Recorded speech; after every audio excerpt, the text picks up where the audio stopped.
C'est parti. Hello Anne-Marie, hello Patrick. Salut. Salut. Salut à toutes les deux. Donc on se retrouve aujourd'hui pour parler comptabilité avec Anne-Marie. Est-ce qu'on peut démarrer cet épisode avant de rentrer dans le dur du sujet, qui est qu'attend-on d'un comptable, que ce soit en micro-entreprise ou en société? Est-ce qu'on peut démarrer cet épisode, Anne-Marie, par une présentation? Oui. Alors du coup, j'ai fait des études de ressources humaines, je suis comptable depuis maintenant une 20aine d'années dans différentes structures. C'est ma 6e entreprise, donc là je travaille pour le comptoir des patrons pêcheurs à Paimpol, la coopérative maritime aussi, et troc.com à Lannion.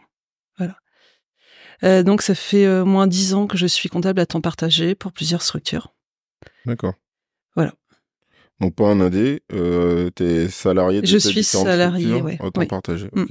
Voilà. C'est atypique. Alors, je pense que au niveau de la comptabilité, ça a bien évolué en fait le métier par rapport à des nombreuses années. Il y a beaucoup moins de saisies qu'avant. Il y a beaucoup d'imports, de fichiers, etc. Enfin, après maintenant, c'est beaucoup de paramétrage, donc c'est beaucoup moins fastidieux qu'avant. Du coup, ça demande moins des temps pleins. D'accord. Voilà. Et donc toi, tu peux aussi un petit peu aménager ton emploi du temps comme tu veux, le fait d'être salarié en télétravail tantôt. Je sais que tu viens environ 1 à 2 fois par semaine au BHZ Coworking. Il me semble que Anne-Marie, tu avais une question pour Patrick et moi. Quelle est-elle? Alors, du coup, c'est quoi vos statuts? Comment vous gérez tout ce qui est suivi comptable? Au niveau de BHZ Coworking? Oui, enfin, de votre vie professionnelle. Ouais, en fait, aujourd'hui, moi, j'ai 3 sociétés. Il y a 3 sociétés qui gèrent un peu l'ensemble. On a une SCI qui en fait est en SCI, voilà, avec une comptabilité. On a la société d'exploitation BHZ Coworking qui exploite les locaux et qui est en SAS, en SAS. Et moi, l'activité de freelance, en fait, qui est en SASU aussi. D'accord, ok. Et et donc, sur ces 3, on va dire, entités, il y a de la comptabilité. Ouais, d'accord. Et c'est qui fait le suivi de la comptabilité? Alors, j'ai un cabinet comptable qui fait le suivi de ces trois structures-là. D'accord, ok. Tu transmets tous les éléments et puis... Ouais, c'est ça. Alors, je transmets. Justement, je suis souvent rappelé à l'ordre parce que du coup, c'est en fait au-delà effectivement de l'aspect comptabilité, il faut aussi quand même fournir les pièces au comptable. Les justificatifs. Faut que le gérant fournisse les pièces au comptable pour que le comptable puisse faire sa comptabilité. Oui. Et c'est là où des fois il manque des éléments. Ouais. C'est pas super fluide. D'où la réflexion des fois de se dire est-ce que le gérant n'ayant pas le temps, une aide pour tout ce qui est du coup administratif, pour faire le relais entre le comptable et le gérant, des fois ça peut faciliter. Carrément, ouais. C'est un type d'activité que j'ai découvert justement à force de faire, quoi. Okay. Alors j'en ai pas pour l'instant, mais je disais que c'est quelque chose qui peut rentrer dans la réflexion d'un gérant, en fait. Oui, carrément, ouais. Et en société, il me semble que avoir recours à un comptable n'est en revanche pas obligatoire. Est-ce que si ça l'est, est-ce que je me trompe? Du coup, c'est une question que j'avais, effectivement. Alors moi, je pourrais pas répondre, en fait. Je sais que ça dépend du statut, ça dépend du chiffre d'affaires. Franchement, je suis pas... Ah oui. D'accord. Je peux pas répondre, en fait. Parce que en tout cas, en micro-entreprise, c'est pas obligatoire. Ça, c'est une chose qui est certaine. Micro et auto, c'est pas obligatoire, je pense. Ouais. Parce que moi aujourd'hui, je suis actuellement en entreprise individuelle où je suis chargée de communication pour le BHZ Coworking et à la fois je suis aussi formatrice réseaux sociaux où là j'ai un numéro de déclaration d'activité et en fait il faut savoir qu'en tant que formateur, là on a une certaine comptabilité à tenir avec un bilan pédagogique et financier à fournir. D'ailleurs là il faudra que je m'y penche parce que la date butoir c'est le 30 avril pour fournir tout ça, mais pour dire que c'est pas indispensable en tant que micro-entrepreneur d'avoir recours à un comptable. Et il me semble qu'en société, ça ne l'est pas non plus. Non, je pense En que ça revanche, ça dépend du chiffre d'affaires. pour Ouais. Je pense que c'est une histoire D'accord. autour du chiffre d'affaires, Mm. en fait.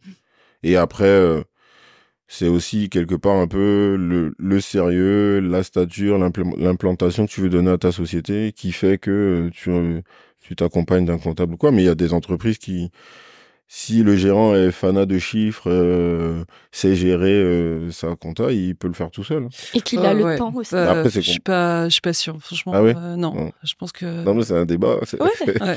Je pourrais pas répondre, mais je pense que ça dépend du statut, mais D'accord. souvent il faut quand même un bilan comptable. Ah oui. Ouais. Aller plus loin que juste Ah oui. Ouais, les écritures. un classeur. Ouais. Ok. Ouais. Ah oui, ouais. Alors du coup, moi j'avais une question par rapport à ça, parce qu'en fait, souvent, j'ai mon bilan qui me revient. Ouais.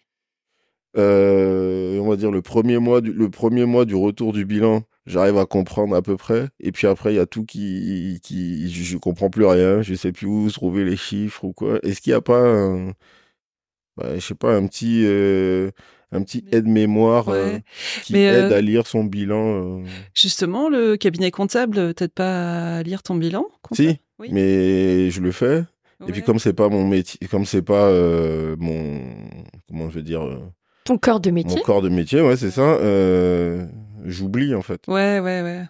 Et Après, faudrait souvent peut-être. après on est perdu dans. Faudrait peut-être. On a la petite fiche synthèse qui rappelle euh, l'exercice comptable, le résultat, le bénéfice ou les pertes, enfin, bref, qui fait la photo Ouais. à l'instant T. Et après, quand on veut rentrer un peu dans les détails, tout ce qui est bilan financier, bilan simplifié, actif, passif, tout ça. Ouais, ok. Enfin, Après, selon on oublie, quoi. ta demande, en fait, le cabinet comptable peut très bien te faire une autre fiche synthétique Ouais, où tu as tous d'accord. les éléments avec des petits tableaux, Ok. des petits graphiques, etc. Donc ça, c'est à la demande, en Oui, fait. On ouais, peut... ouais. D'accord. Ok. Ouais. Ok. Et quels sont les grands principes du coup, Anne-Marie? Est-ce que tu peux revenir un petit peu sur c'est quoi l'actif, c'est quoi le passif? Attention, interro surprise. On l'a tous vu à l'école. Oui, c'est Mais- clair. Du coup, l'actif, c'est les biens que possède l'entreprise. C'est les comptes en banque. C'est les dettes qu'ont les clients. Et au passif, Donc c'est pas forcément du matériel. Si, les biens, enfin tout ce qui est immobilisation, actif. Ouais. Mais d'accord. Mais c'est pas matériel au sens comment je veux dire ça Le mobilier. le mobilier et tout ça. Si. D'accord. C'est dans l'actif. C'est que aussi. ça dans si ça c'est dans l'actif, mais il Oui. n'y a pas que ça. Non. Ouais. Les comptes en banque, enfin ce que les clients D'accord. nous doivent, etc. Ok. Et le passif, comment c'est ce qu'on doit en fait, nos dettes, nos dettes envers la banque et les fournisseurs aussi. Et les amortissements aussi peut-être. Est-ce que on les compte? Je sais pas. Dans le passif, typiquement, si j'achète un ordinateur et je sais que potentiellement je vais faire 10 ans avec, Ouais, est-ce ça que c'est dans l'actif du coup tout ça. c'est dans l'actif aussi? Ok. Ok. Ouais, actif c'est vraiment les biens possédés et passif c'est ce qu'on doit. D'accord. Voilà. Et alors, Anne-Marie, on se demandait quels étaient les éléments essentiels pour toi que tout entrepreneur devrait connaître en matière de comptabilité pour éviter de faire fausse route. Ou est-ce qu'il y a alors, un ou deux éléments essentiels, enfin. Veiller à ce qu'il n'y ait pas trop de dettes auprès des clients. Du coup, faut être vraiment à jour de ça. Faut pas laisser trop traîner ce que les clients doivent, parce que, enfin, moi, je vois par exemple, il y a des moments.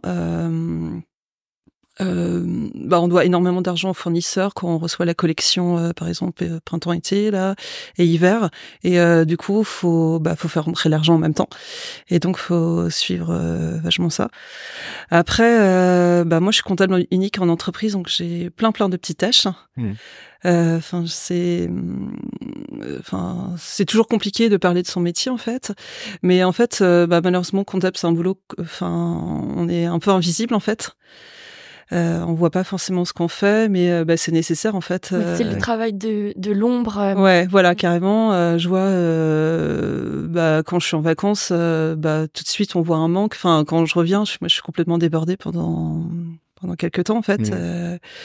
Mais voilà, c'est avoir une bonne suivi comptable, administratif. Et ce suivi-là, peut-être qu'on peut le faire avec un outil en particulier. Est-ce que tu as un CRM? Est-ce que toi, tu utilises Excel au quotidien? Est-ce qu'il y a un autre outil que tu utilises justement pour permettre un bon suivi de sa trésorerie? Là, c'est un logiciel de comptabilité, en fait, qui est souvent fourni par le cabinet comptable. Donc aujourd'hui, les logiciels de comptabilité sont hyper intuitifs, ils sont simples. En 3 clics, voilà, on arrive à voir ce qu'on doit, ce que les clients nous doivent, etc. Enfin, franchement, faut vraiment avoir un bon suivi, en fait, de tout. Et alors, moi, j'avais une question. Il y a un calendrier, quand même. On va dire, pour les déclarations des échéances, tout ça. C'est juste peut-être pour les rappeler. J'ai en tête que le mois de mars, chez les comptables, est très critique. Est-ce que ça reste vrai ou c'était historique? En fait, il y a des bilans. Avant, oui, c'était vrai que le premier trimestre, ils étaient hyper débordés. Mais maintenant, il y a des bilans comptables toute l'année, en fait. Ah oui. Ouais, toute l'année. Ouais. Okay. Bon, après, moi, je peux pas trop parler de ça, mais nous, après, on a un bilan au 30 novembre et au 31 décembre. Et je sais qu'en début d'année, du coup, moi, j'ai énormément de boulot. Ouais. Avec tous les clôtures, etc., etc. Mais après, le souci, c'est qu'il y a une pénurie de main-d'œuvre aussi chez cabinet comptable, en fait. Et du coup, les dossiers, déjà, ils s'étaient engorgés avant. Maintenant, les dossiers, ils se les dispatchent, mais ils vont pas au fond des dossiers.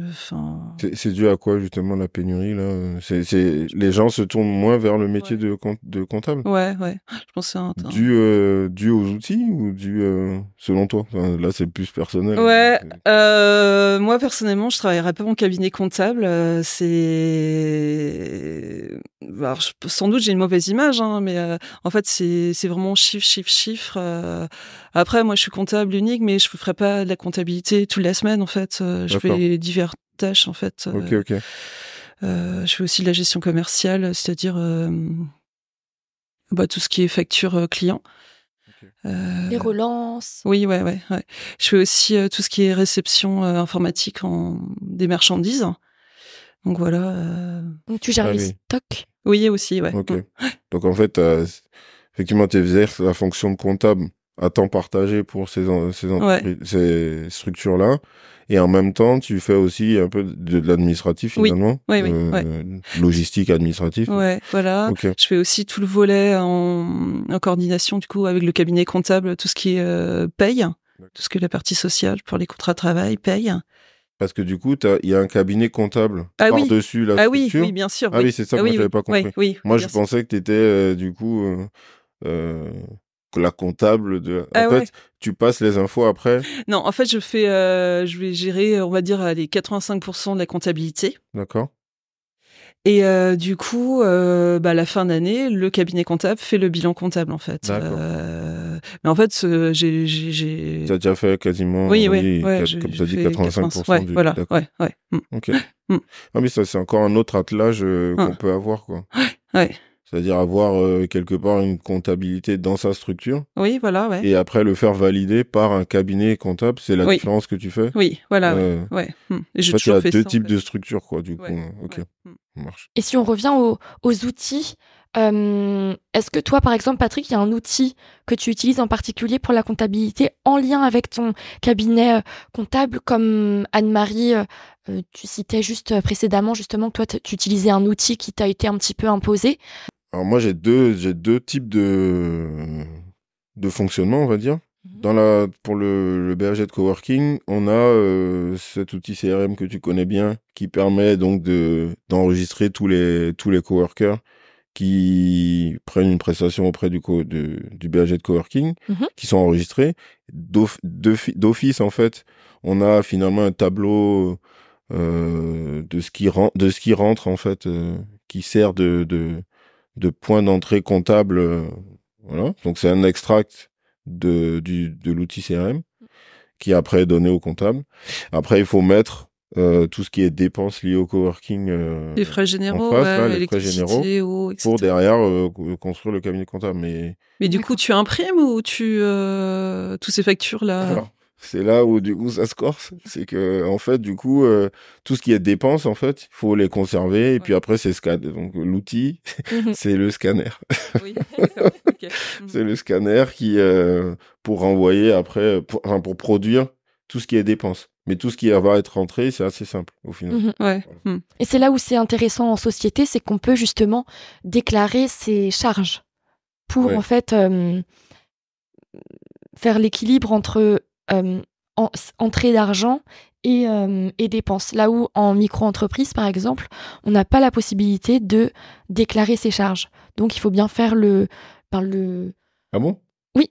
Ah ça tu vois je savais pas. Ou en tout C'est-à-dire cas, que tu ne en fait, quand on est en entreprise individuelle, au régime micro-entreprise, il n'est pas possible de déclarer ses charges. Donc, idéalement, on n'a pas trop de charges en micro-entreprise, sinon c'est mieux de passer, donc de rester au statut entreprise individuelle, mais d'être déclaré au régime réel. Ah oui, d'accord. Parce qu'aujourd'hui, par exemple, moi, je peux pas déclarer de charges. Donc après, ça va être de l'électricité quand je suis en télétravail. Mes charges, ça va être mes logiciels aussi. Et pour rebondir sur le logiciel de comptabilité en micro-entreprise, moi, j'utilise Freebie. Et où là, c'est super simple parce que oui, il y a la saisie des factures à réaliser, mais le tableau de bord est hyper intuitif. On a même une case où il y a écrit voilà quoi déclarer à l'URSSAF entre cette date-là et cette date-là. Et faites attention parce que on reçoit même un mail d'alerte pour nous dire dans 3 jours, on clôture la saisie de chiffre d'affaires. Donc ça, c'est pas mal. C'est chouette. Et donc, ça peut être aussi utilisé par mois, même si j'ai un cabinet comptable du coup. alors, et justement, je crois que Freebie est par essence créé pour les micro-entrepreneurs. Là, moi, j'ai pas de nom pour des logiciels spécialisés dans les sociétés. Ouais. Je sais pas si Anne-Marie, toi, tu en connais personnellement, mais c'est sûr que ce type de logiciel-là, c'est génial parce que là, pour les sociétés, tu pourrais carrément rentrer tes dépenses aussi. Et donc là, tu aurais en direct, mois par mois, l'équilibre entre rentrée d'argent et puis saisie des dépenses. Après, je pense qu'il faudrait voir avec ton cabinet comptable comment faire. Bah eux, enfin c'est simple. Eux ils me disent, Monsieur Bagbeto, il faut que vous nous donniez l'ensemble des factures du mois de mars, du mois d'avril, du mois de etc etc. Bon, et c'est là où ça pêche. De par mon activité, c'est un peu compliqué, mais on y travaille. On y travaille. De toute façon, on peut pas faire autrement. Et donc je reviens juste. Tu disais qu'il y avait une pénurie dans le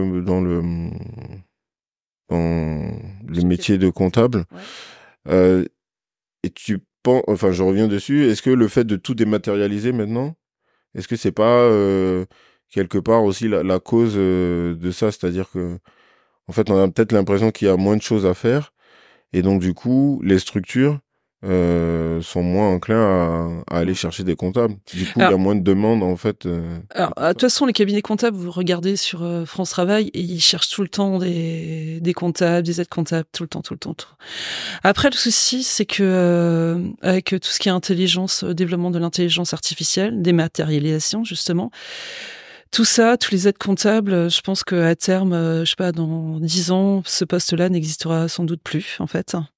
Ouais. Et est-ce qu'il n'y a pas aussi le caractère précaire, je me comprends, c'est-à-dire qu'en fait, comme il y a des périodes, historiquement, là, tu dis que maintenant, ça s'allonge sur toute l'année. Les bilans comptables, mais avant, en fait, il y avait toujours une sorte de CDD, on a besoin pour 6 mois d'être comptable, et puis après, derrière, il se passe... Est-ce que c'est pas ça aussi qui a créé...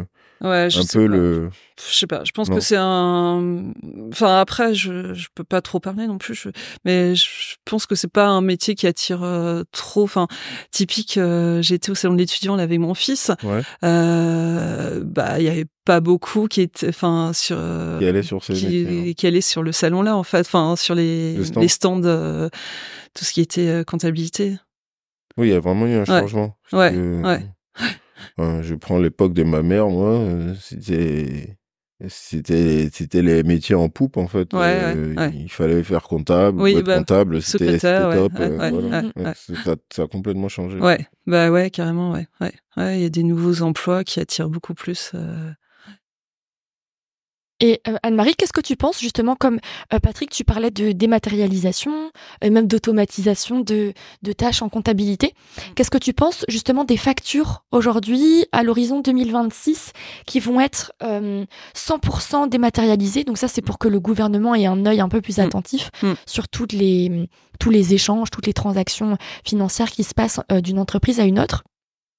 À l'horizon 2026, là, ce qui va se passer, c'est que toutes les factures émises par les entreprises françaises qui sont assujetties à la TVA vont passer par un logiciel, je pense, ou en tout cas une intelligence artificielle qui va répertorier toutes ces factures-là. Oui. Parce que pour éviter en fait les échanges au noir, voilà, qu'ils aient un œil sur toutes ces factures-là. Qu'est-ce que tu penses de ça? Est-ce que c'est une bonne chose?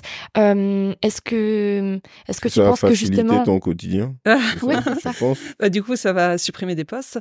Après, après, bon, 2026, je pense qu'ils vont encore reculer parce que je crois que à l'origine c'était 2024, donc ils arrêtent.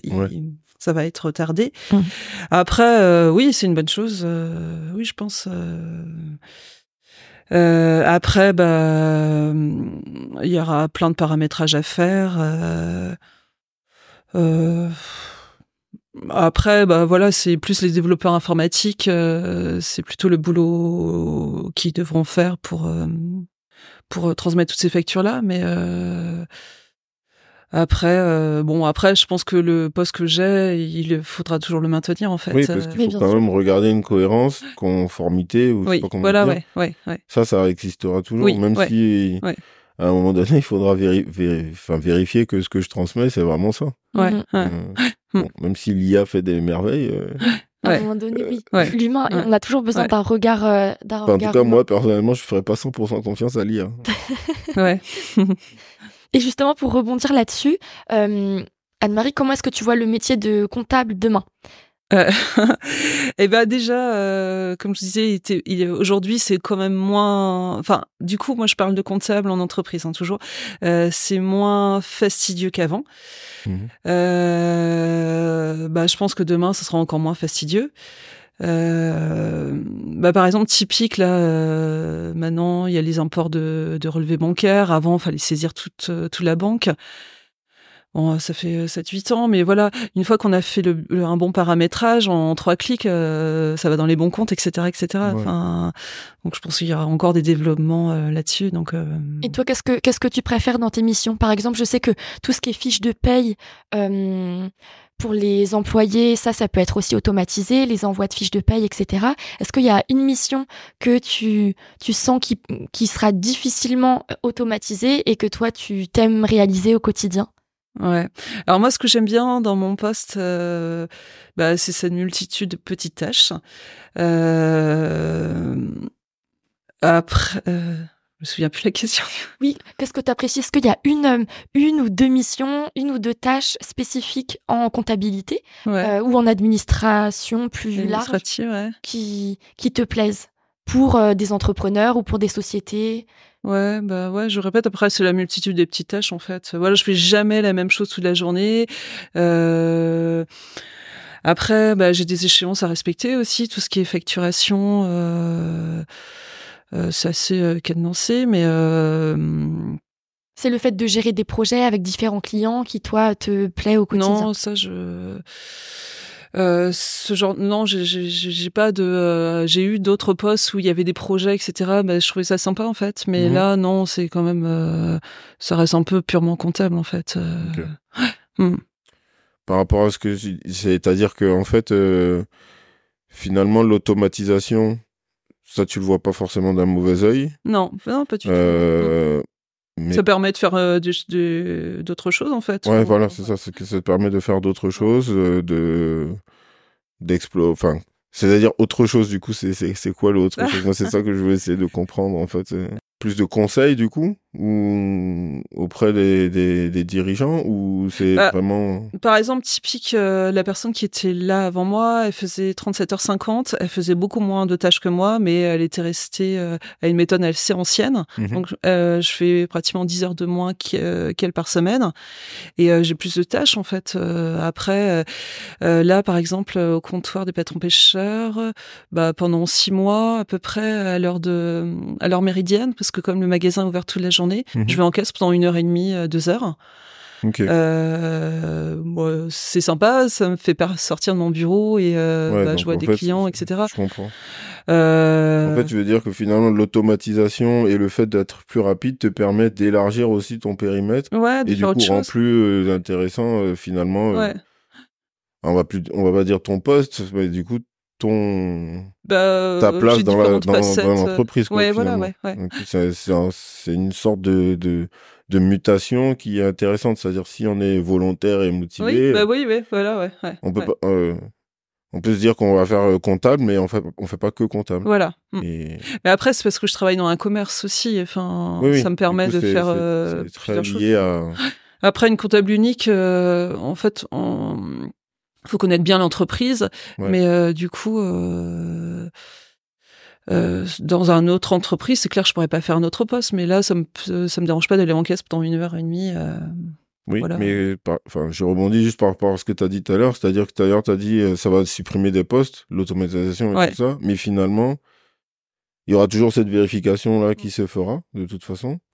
Et en plus, voilà, on peut en parallèle développer de la polyvalence pour d'autres choses. Après, encore faut-il le vouloir, mais... Oui. Toi, dans ton cas, tu le vois plutôt d'un bon œil. Oui, parce que... sinon, c'est un peu rébarbatif de faire toujours... c'est pour ça que tu vas pas en cabinet comptable. Voilà. Parce que, vu de l'extérieur, j'ai l'impression qu'il y a beaucoup de pression, en fait. Voilà. Ouais, moi, c'est les retours aussi que j'avais. Mais après, ça, c'est très dépendant des cabinets aussi, j'imagine. Et de ce que D'ailleurs, c'est l'expert comptable qui est le chef du cabinet, ou c'est ça? Donc, ça dépend un peu de ce que lui, il insuffle. Il insuffle, c'est le terme que je cherchais. Ça dépend de ses objectifs au final. Et c'est vrai que des fois, ça peut être effectivement un peu stressant comme ambiance. Oui, mais carrément, Ok. Super. Je pense qu'on a fait un bon tour. On a fait le tour de la question. Anne-Marie, il y avait une ultime question quand même. C'était savoir, puisque du coup, donc on comprend bien que toi aujourd'hui, en fait, comment tu te positionnes par rapport à parce que là, t'es en temps partagé. Est-ce que du coup, tu as la latitude pour faire d'autres activités plus, on va dire, personnelles, ou est-ce que ton objectif, c'est de rester toujours dans ce mode-là de salarié à partager? Alors, comment je veux continuer à être à temps partagé dans plusieurs entreprises. Comme ça me permet de changer. Il n'y a pas de routine, en fait. Après, pourquoi pas prendre encore un temps partiel de 3-4 heures. Parce que, par exemple, le mercredi après-midi, je travaille pas. D'accord. Alors, pour l'instant, je fais du bénévolat, mais pourquoi pas si je trouve un autre poste. Ok. Voilà. Spécialisée en comptabilité, du coup, Anne-Marie, ou est-ce que tu secrétaire comptable, oui. Ok, secrétaire comptable, super. Du coup, c'est aussi intéressant, c'est que ton métier, finalement, qui est un peu un changement, te permet aussi de voir, de te donner la latitude.